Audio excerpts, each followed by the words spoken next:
Hi, I'm Hi, Chris, I'm Randall. and this Well, is arts and entertainment with Same with Chris and Randall. And if you stay with us long enough, eventually we're probably going to know how to say that in unison or not. probably I not. guess we have a garage sensibility, wouldn't you say, Randall? That's right. Or as some people would say, a punk sensibility, which is a very cheesy way of trying to get into today's topic, which Randall came up with, and in the classic tradition of punk, I stole, which is punk Well, music. I'll just say why I had this Oh. idea, okay? Okay, Because why'd you have it? I'll just be really brief because like I know you want to go throughout the whole history of punk and you want to talk about every single thing that happened in the history of punk music and all this, and like I don't think that's even In 30 minutes. In 30 Yeah, minutes, I know. we cover the entire. I don't know why you want to do that. 45. I'm It's not not even doing possible. It, man. That's not my point. But if Okay. you think that is, That's what it fine. sounds like to me, what you're talking about. But anyway, let me just say We'll that find out. the reason I was thinking about this is because I don't know what got me onto it. I was looking at something on the internet, and then I started looking at punk, and I looked at an old interview with Johnny Rotten, and the Sex Pistols on. It was their first interview on the BBC, and they started a whole movement. Basically, and punk was very ideological. It was very, it was very strong, and the aesthetics were based on the ideology, and it was like a whole movement. Right. And we're going to And it was talk in a about hip it. hop Yeah. culture like a bomb, and Yeah. I think that was the last time anything like that ever happened. Okay. Well, we're going to talk about it today. So that was the last ideologically influenced aesthetic movement we're going to talk that about really hit pop culture, I think. We're going to talk about the last ideological aesthetic music to hit pop culture movement to hit pop culture from a personal perspective. So I'm going to start us out because, again, I'm older than you. So I was actually there when punk rock hit the scene. So I think 1976 is the beginning of the punk rock movement in England. It'll quickly come to America around that same time. I think 1977, I'm about 10, 11 years old. I'm watching something on the news about punk rock. It sounds insane. Like they're all violent and they're going to beat each other up. And then I think maybe that following year, I watched Elvis Costello. Originally, the Sex Pistols. Everyone knew of punk through the Sex Pistols. And they were like Kiss, but unlike Kiss, who had makeup, they were just as savage, but not. And they were going to be on Saturday Night Live. And I didn't watch Saturday Night Live just to see them, but they got kicked off Saturday Night Live, and Elvis Costello ended up performing instead. Now, here's the weirdest thing, Randall. The very first time I saw Elvis Costello was then on Saturday Night Live, and I was really not into him. He's my favorite performer today, but at that moment, that wasn't it. For me, the band that kind of really got me into the punk new wave movement, I did see on Saturday Night Live, and that was Devo. Were you ever into Devo? Yeah, when I first saw Devo as a kid, I loved it. Right. So there these guys are. I'm maybe 11 years old. They're wearing yellow jumpsuits and these crazy glasses, and they're singing about, in a very science fiction way, and they're like robots. And man, my mind was blown. But that was probably my very first punk band. Who was your first punk experience? Tell me about that. I don't know how, but I heard about the Sex Pistols and I wanted to see them. Although I think maybe I was into grunge first, like Kurt Cobain, Nirvana, and then maybe by hearing about Nirvana and that they were influenced by punk, that grunge was influenced by punk, that I heard about the Sex Pistols, and then I got the Nevermind the Bollocks album. That's a great album. That is a great album. It's it's the foundational punk album, probably just like The Chronic is the foundational hip hop album, I would say. I mean, it's a solid. You're right. Go just ahead. like Nevermind might be the foundational grunge album. But yeah, I mean, I listened to that and I was just blown away. So what year would have that been? I was probably, I might have been in junior high school. All right. Or so high school, like probably high school. Mid 80s? In the 90s. Wow. So I'll give you some history. So when that album came out, believe it or not, even though in England, God Save the Queen was banned, regular rock stations on the FM dial played God Save the Queen and Anarchy in the UK. That's mind-blowing to me. Yeah, it was. Now, to be really clear, in New York City, where this was all going on, New York City, mostly boomers, So most of the music I heard was still, Led Zeppelin and Leonard Skinner, and most of the club music was still disco. But yeah, if you went down below 14th Street or you listened to college radio and there was CBGB, there was the Mud Club, there was Max of Kansas City, it was definitely a scene. And you were very much aware of it. Certainly by the time 1979 rolls around and I'm in middle school, it's like a very cool thing. And around the same time, the Sex Pistols, Johnny Rotten moves to New York City, moves to the Chelsea Hotel. And I remember watching the news when they found him and Nancy Spungen dead. And there was some guy named Neon Leon. And apparently, when I go into a cab back then, it would be like, who killed Sid and Nancy? Only Neon Leon knows. So that was like the big urban myth that they might have been murdered. So they were big. They were like rock stars. Not like rock stars. They were like hipsters. They were very much part of the most people would not want to get into punk in the 70s. But if you were a hip cat, they were your band. But they were super famous though, right? Everybody knew them, right? Or no? They were super infamous. Okay. That was the thing. They because there was a real danger. People really, the press reported punk as like beating people up, and you'd see people with like a safety ring, a safety pin in their nose and ripped clothing and spiked hair. I mean, considering that just previously everybody was wearing long hair and having peace signs, or they were wearing, big shirts with medallions on it. It was such a fuck you look. So, when you're a 13, 14-year-old boy, there is nothing cooler than the most badass look you can be. And to find a look that's more badass than what was badass at the time, that was a big deal. The Ramones were also contemporaries. They were a New York punk band, and they played everywhere in the city. But because they played more of like a surf size, they had a 50s look and more of a surf sound. A lot of guys who did not like punk rock, even in my school, they just said, well, screw it. They're a rock band, So around this time, places like the Clash, they put out Give Them Enough Rope, and the Police put out their first album. And all of a sudden, there's guys who are like, I don't like punk rock, but I like new wave. So new wave, which is a marketing term that Seymour Stein came out for in like the mid 70s, so he could sell punk albums in record stores in the US, became the code, the easy way of liking punk rock music without having to like dress like a punk. Right. It was did some reading. It was a marketing term invented to sell punk when punk was shut out by major labels and venues in the United States and a lot of the parts of the world. So that's what you would do. You would just go, well, I'm not really like, I'm not punk, I'm new wave. Right. So yeah, I could spike my hair, but maybe I wouldn't have a safety pin in my nose. And it worked. The hilarious thing is it worked. But well, it was kind of like how shall I say? It's like the difference between dark chocolate and milk chocolate. Real right. Punk might be a little bit too bitter tasting for a lot of teenagers, but milk chocolate still gives you a little bit of that aroma, but it goes down easier. Well, they tried to take all the aesthetics of punk and take out the ideology and the politics of it.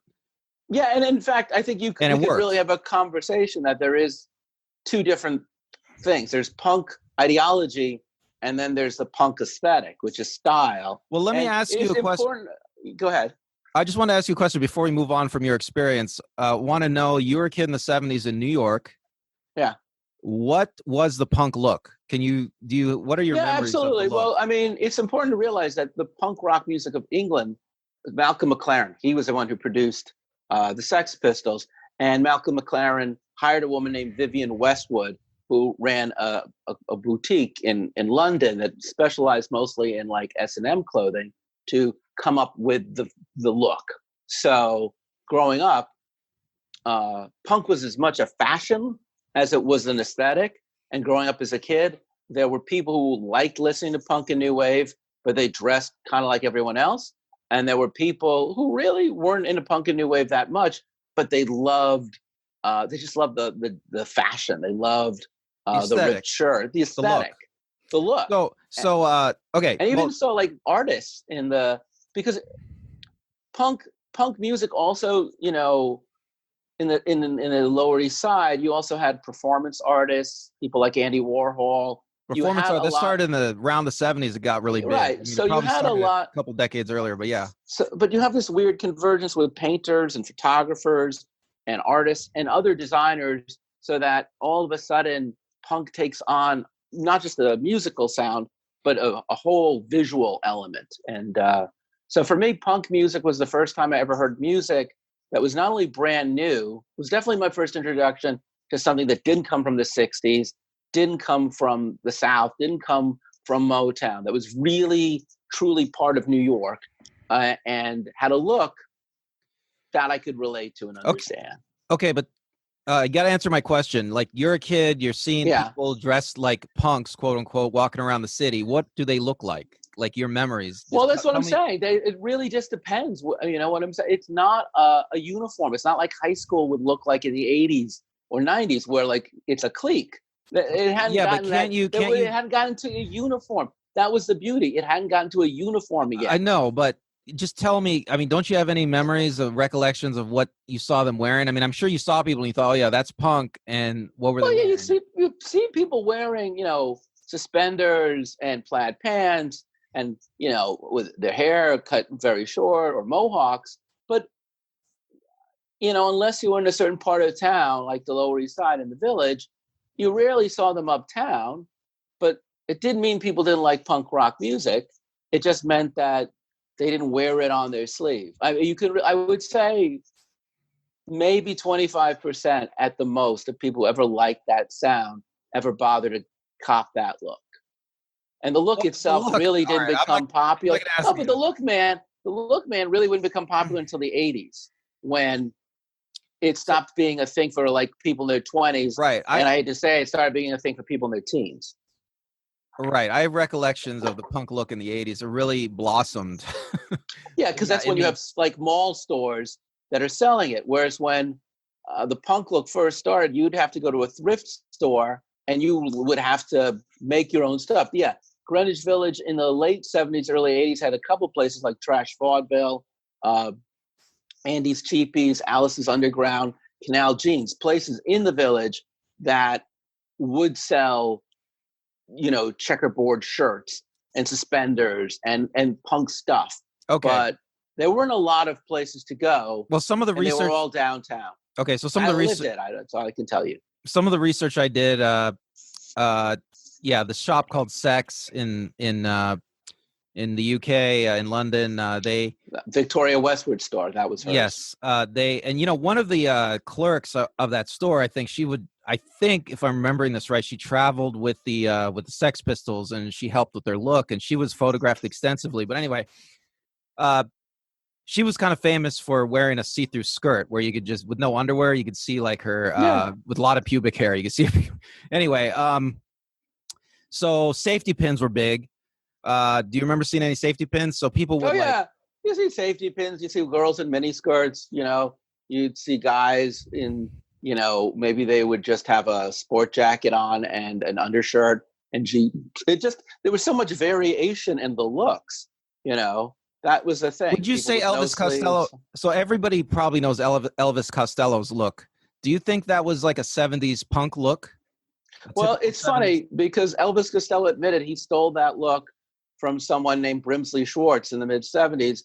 Elvis Costello, it's very funny. He records his demo album with a group called Clover, and those guys would go on to perform as The News with Huey Lewis.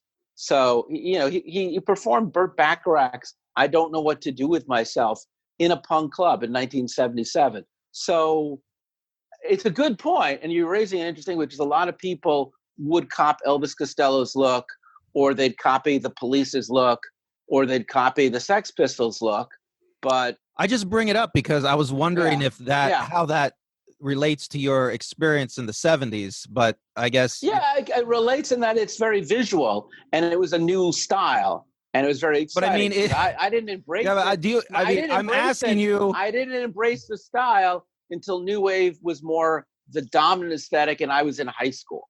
It really wouldn't be until I would get into high school that I would go to Greenwich Village and I'd buy those kinds of clothing, and I would get overcoats, Oh, you and I would did. buy bowling shirts, and I would wear, the crazy chucked the sneakers in like multiple colors, and I'd start wearing pins of bands I like. Yeah, once I became a teenager in my own right in the 1980s, I'd go to the clubs. I would do that. But by that point, really what I liked was new wave, and what was considered punk at that point was starting to move into what was being called hardcore.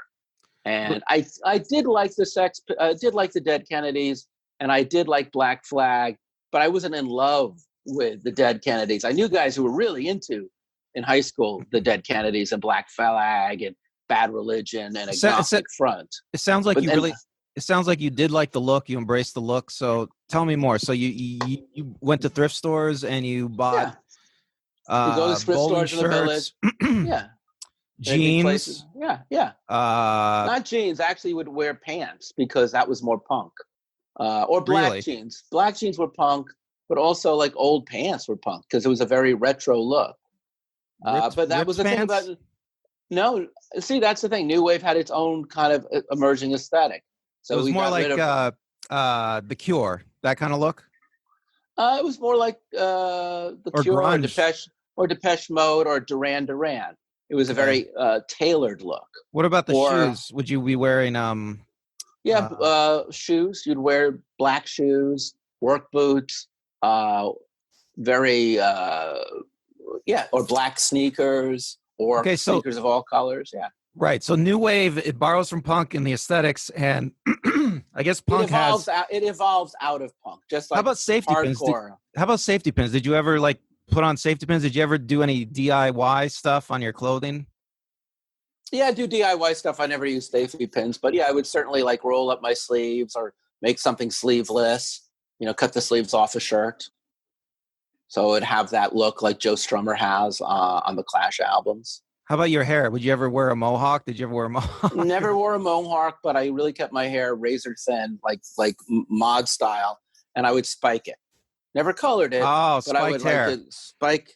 But it would be like if you've ever seen Suggs from Madness or any of the mods from the ska scene, that was more my look. The ska is another thing that comes out of punk, or at least intersects with punk. So I like things like the English Beat and the Specials, and overcoats and hats. The mod look, which is really from the '60s, comes through punk back again into ska. So, by the time I'm in high school, there's probably 5 or 6 aesthetic variations, both in music and in fashion, for people who are into the punk new wave scene.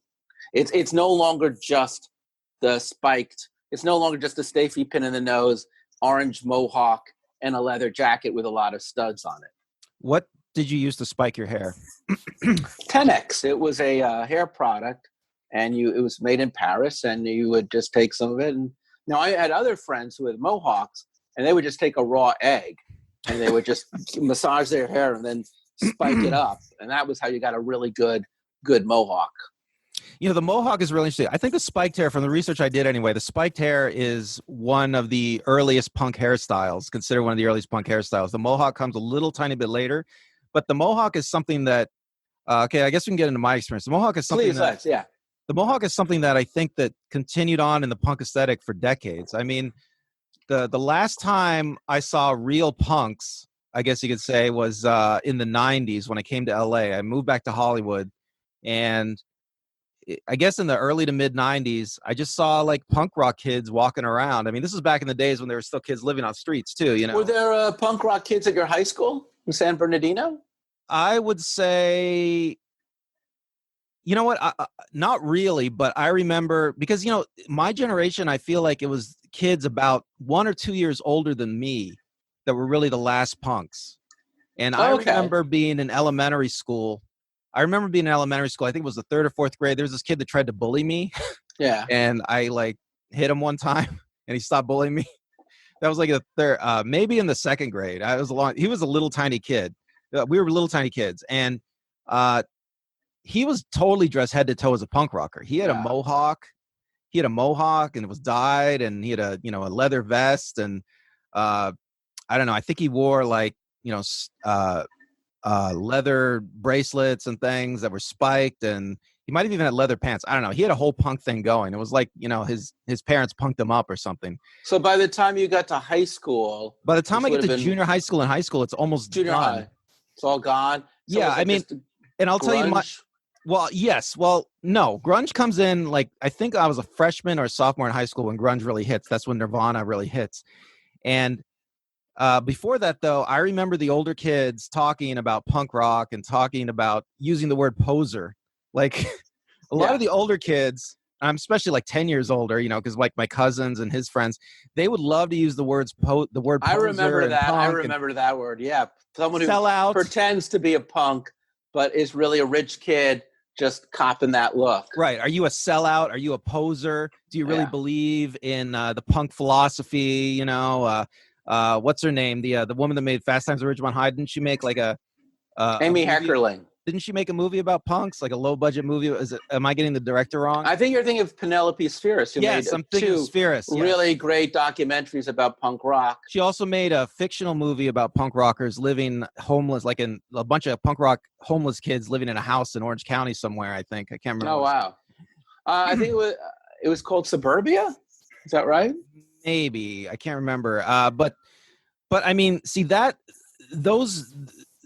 that's like the early 80s, I would say, or mid 80s. And that like kind of like that's a little bit before my time. But I remember those kids. Okay. I remember seeing those kids and hearing those kids talk. And there's a lot of ideology around their conversations. The word poser comes up. And I remember a kid, one of these kids in school, my age, who he was obviously on the fast track to jail, and and he probably had older kid influences that were bad on him. And I remember him liking to put a safety pin into his hand, and I thought it was weird. He would take a safety pin and I didn't know why he was doing it, but he would take a safety pin and stick it in the palm of his hand, just right underneath the skin, so that in the end there was no blood, and he'd have a safety pin hanging out of his hand. Yeah. But you know what the thing is that's a punk rock thing. Just sticking a safety pin into your flesh and just using it as a decoration. I mean, he didn't just come up with that. You know what I mean? So in high school, you were or were not listening to punk rock? Well, what happened was, I think for me, is I didn't really understand punk rock. I didn't know anything about punk rock. And then Nirvana became big. Yeah. And I heard, Nevermind, Kurt Cobain, Teen Spirit. And I read that it was punk rock. And so I got interested in what punk rock was and trying to find out what it was. And then I found out what the Sex Pistols were. And I listened to the Nevermind the Bollocks album, which is probably one of the greatest, maybe it's the greatest punk album of all time. I don't know. Well, but now let's talk about that for a second, because Nevermind the Bollocks. Here's the thing about it. I'm going to call bullshit on punk. So, you're not the first. Hold on. Because there was a band called Speedway, and they fired the guitarist from the Sex Pistols just before they went into the studio. They hired a guy, I forgot his name now, but he was with it's a regular generic 70s English pop band called Speedway. He became the guitarist, and he even talked about what Beatles licks he borrows from Paul McCartney on some of the songs. I think either it's God Save This Queen and Anarchy in the UK. And if you really listen to that album today, you can really hear a very basic 3-chord 1960s garage band sound. That's the beauty of it. There's something about it that is so rock and roll that when you hear it's the Spaghetti Incident, which is a cover album by Guns N' Roses. And I believe they're the ones who do Anarchy in the UK. And you realize just how easy Anarchy in the UK, more so than even God Save the Queen or any of the other songs, is just a straight up rock song. That opening guitar riff, it could be anything from that era. Well, that's the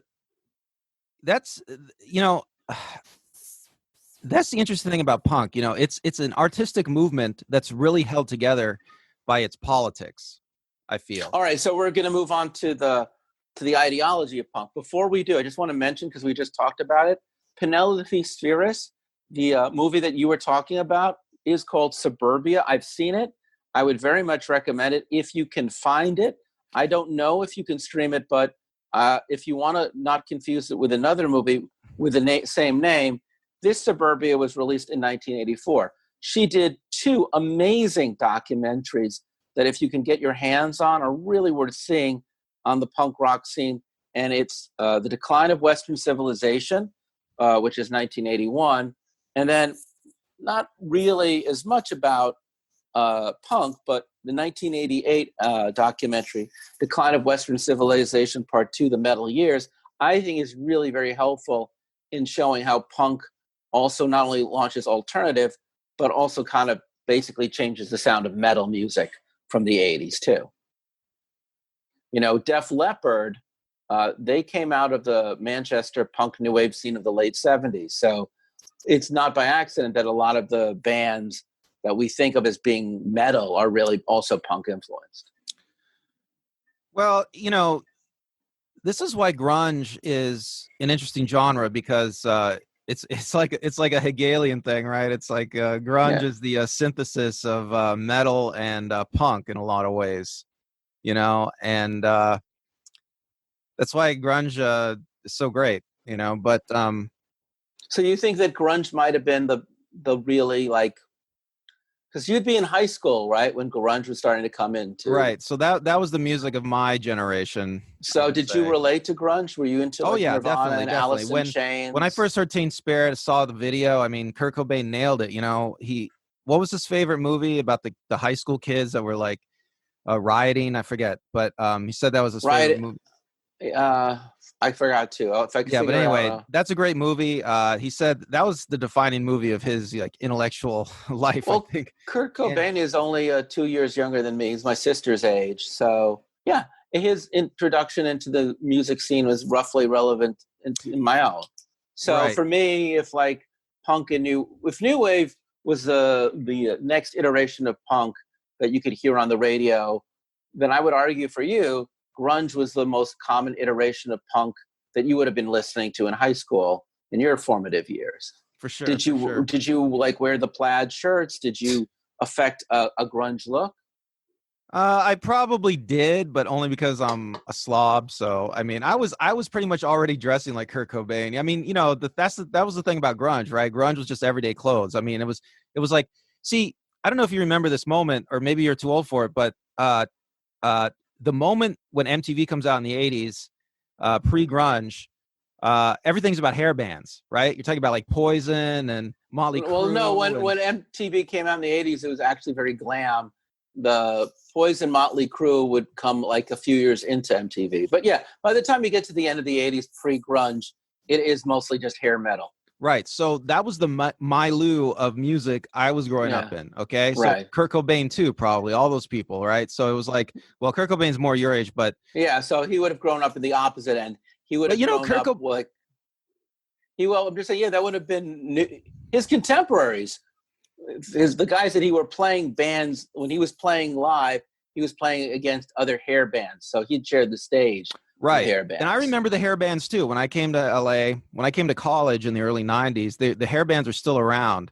I mean, they were almost dead because of, you know, grunge, but there was still a lot of hair bands around. But I guess, but see, hair bands were so huge. I mean, it was the last like real big pop rock and roll moment, you know, and then grunge came and just swept it all away basically.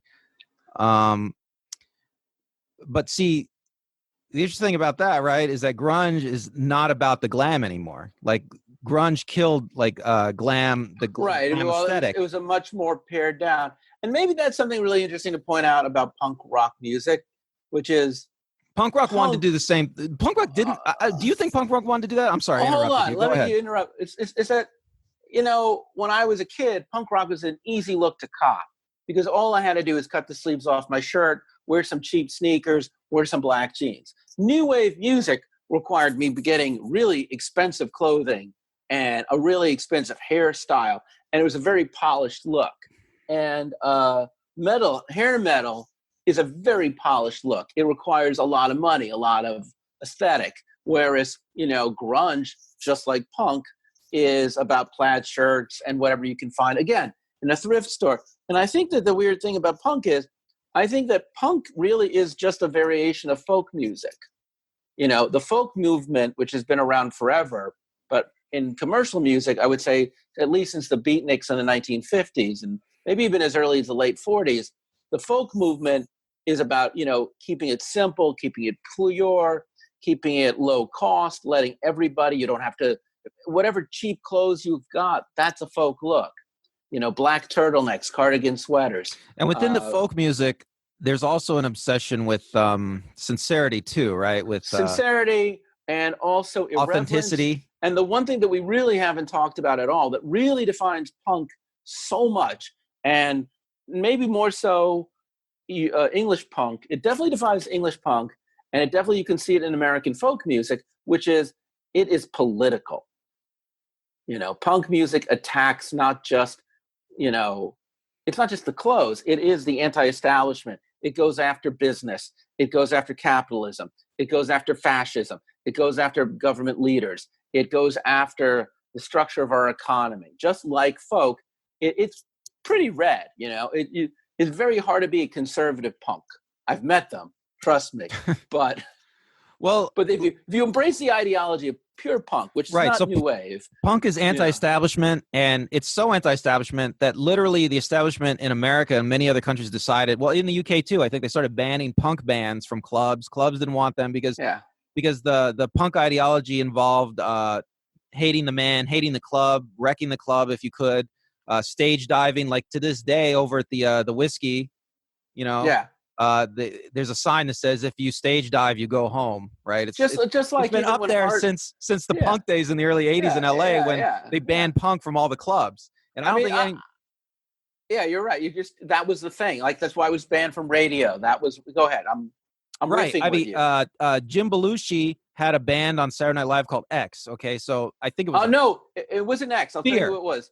Fear. Yes. And so they were going to have destroyed the set. Right. So they were going to have, so Belushi, so punk was big at the time everywhere, but in the mainstream, and Belushi, some band backed out at the last moment, and Belushi said, I have this band that I love called Fear. I'll have them come in.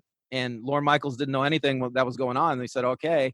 Yeah, and like you said, Fear destroyed the set. I saw and they never had another punk band on SNL. I saw that performance live on Saturday Night Live. It blew my mind. I was in high school. What year was that, Like 81, 82? No, it was 81 because he would die about a month later. Were your friends talking about it the next day at school? No, because by that point we were all a little more jaded. We were all a little more jaded. And by the way, Elvis Costello was banned for Saturday Night Live for 13 years. For what? Because he was supposed to play one song, and then he decided to play Radio Radio instead.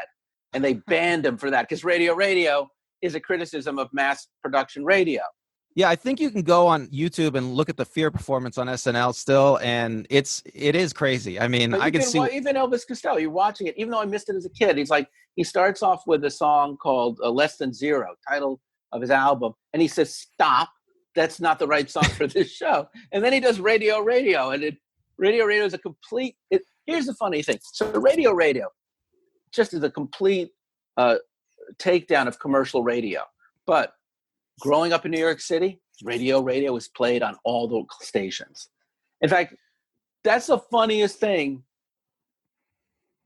Well, can I get to that now? Because go ahead. The ideology is there. Go ahead. Today, the way I look at punk music from the perspective of a 14-year-old boy, and the way I look 40 years later from the perspective of a 54-year-old, is like today I'm listening to Sex Pistols when I'm with my girlfriend in the car on like the local FM station, Jack FM, or KOLS. They'll play, God Save the Queen and Anarchy in the UK, and they'll play Radio Radio, and they'll play The Clash, and so these songs that were originally so much about youth in revolt, that were so taboo to play, now they're just middle-aged people's music that they'll play 3 of those songs, and then there'll be a commercial for the new Lexus or Lipitor. Is it shocking how quick, or just how how Well, much. 40 years, I guess, isn't that quick. Okay, it's not that quick, but is it shocking that they've become the anti-establishment has become establishment? I mean, are you shocked by that? I mean, No, because if I was 10 years older and I was like, man, I was at Woodstock and, you saw all those hippie bands like the Doors just sticking it to the man. And then, they too, about well, 20 years ago, became something you would hear on like oldies radio. right. Well, let me say, I think, Baby, come and light my fire. The Doors is good because they're proto-punk. They were censored on the Ed Sullivan Show. They weren't allowed to say "bite my wire," I believe. And now you hear the Doors, selling like bathroom deodorant.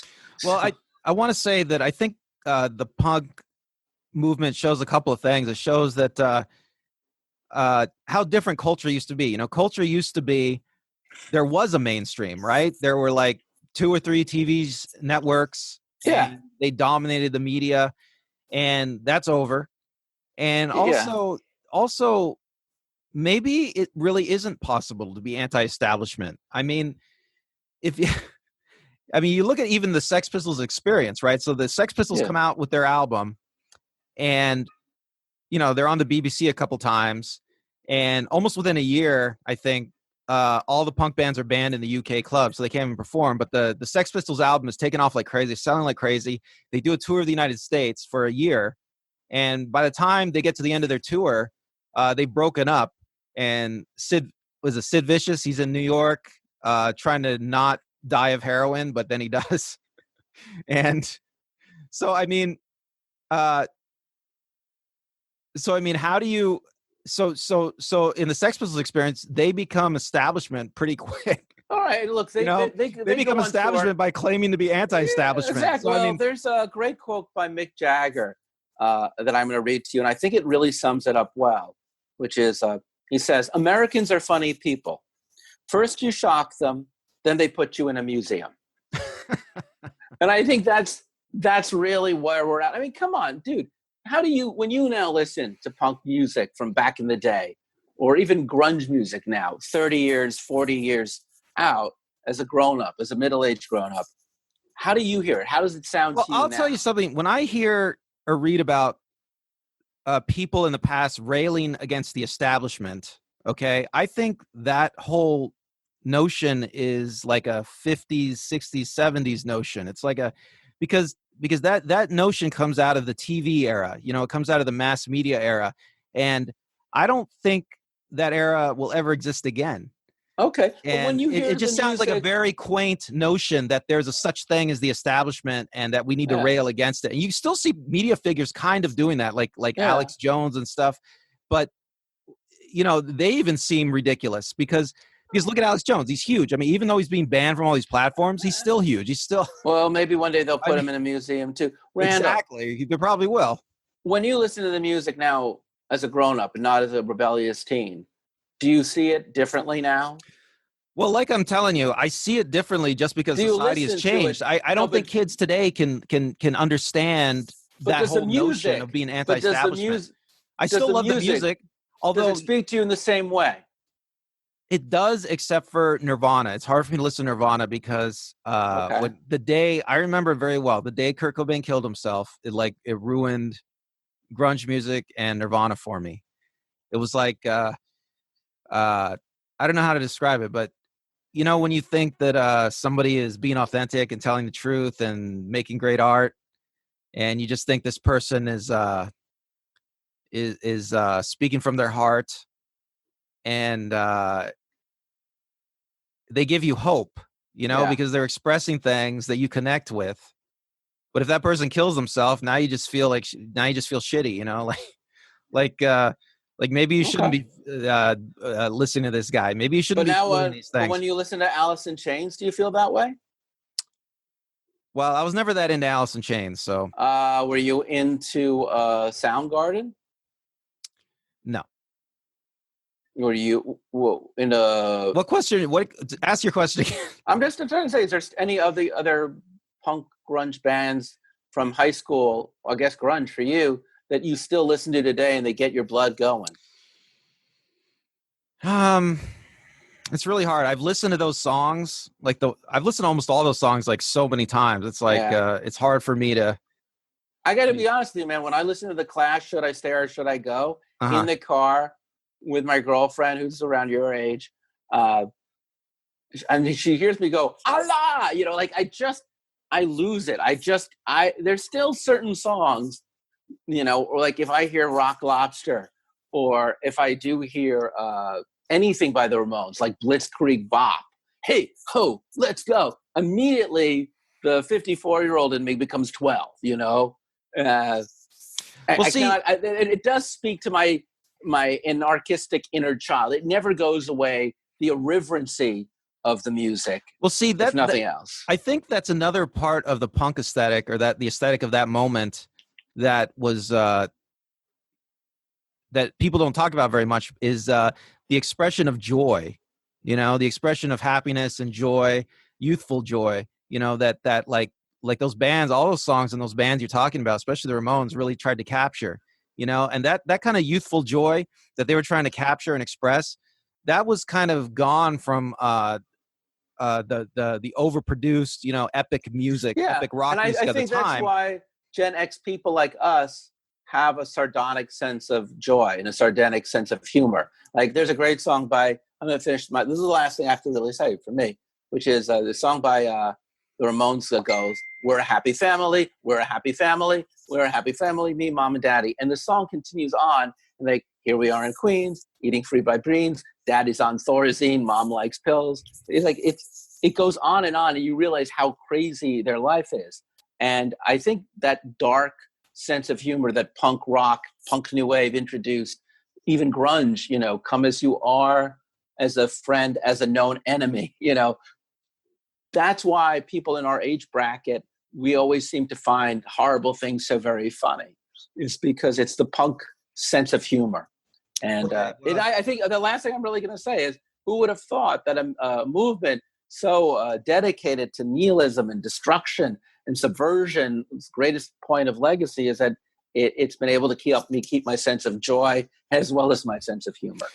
Well, that really sums it up. The aesthetic of punk is like the politics of punk was anti-establishment, but the aesthetics of punk was always joy, right? Excellent. It was always about a celebration of life, a celebration of joy, youth. So I hope everybody watching right now, I'd love to know what you think. What were your favorite punk bands, or bands that evolve out of punk, or movements that evolve out of punk? What did you not like? Maybe you hate punk. Maybe you think you're a music head and you're like, you guys got this all wrong. So please reply your comments. We really want to hear what you have to say, and we will pick up and we will respond to what you have to say, because we're trying to establish a rapport. So I'm Chris. I'm Randall. Thank you for joining and watching our show. Bye.